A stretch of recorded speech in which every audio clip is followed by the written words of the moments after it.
It's the biggest of its kind.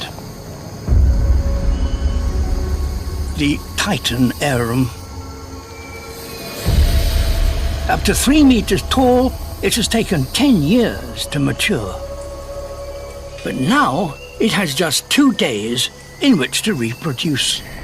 As dusk descends, others are opening simultaneously across the forest.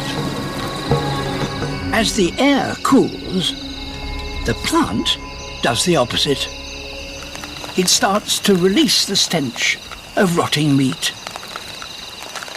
The smell drifts through the forest, attracting visitors. A carrion beetle. The arum has deceived the beetle into thinking it has discovered a dead animal. The insect is now trapped.